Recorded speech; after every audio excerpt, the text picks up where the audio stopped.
নমস্কার শ্রোতা বন্ধুরা, আপনারা দেখছেন ও শুনছেন বঙ্কুদার ডায়েরি। আমরা আপনাদের এই বছরের শেষ অবধি একটা গল্পের স্ক্রিপ্ট দিয়েছিলাম বা গল্পের শিডিউলিংটা দিয়েছিলাম যে এরপরে শার্লক আসবে, এরপরে এই গল্প আসবে, এরপরে ওই গল্প আসবে। বাট কিছু কারণবশত বা ইউটিউবের কিছু পলিসি চেঞ্জের জন্য আমরা সেই সব গল্পগুলো নিয়ে আসতে পারছি না। আমরা আগামী দিনে লাইভেও জানাবো, বড় ভিডিওর মাধ্যমেও জানাবো। আমাদের এখন থেকে গল্পের পাশাপাশি কিছু কিছু সিনেম্যাটিক শর্ট বা সেই ধরনের গল্পের বেসিসেই আমরা ভিডিও সেকশনেও আনার চেষ্টা করছি। আপনারা আমাদেরকে সাপোর্ট করবেন, ওই ভিডিওগুলোও আমাদের গল্পের পাশাপাশি দেখবেন, কমেন্ট করবেন। আমাদের যে পরবর্তী পরিকল্পনা সেগুলোতেও আপনারা থাকবেন সাথে। আশা করি আপনাদের পাশে পাবো।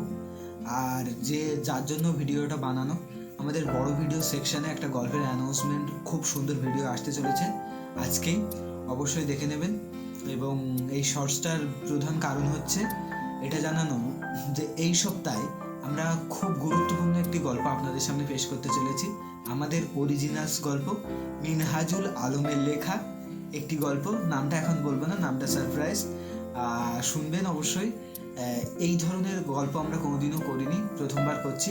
খুবই মজার লাগবে, একটা টান টান ভয়ের সাথে রহস্য জড়িয়ে এক অন্য জগতে নিয়ে যাবে। তবে গল্পটা প্রাপ্তবয়স্কদের জন্য, অবশ্যই শুনবেন এই রবিবার ঠিক সকাল 11টায়।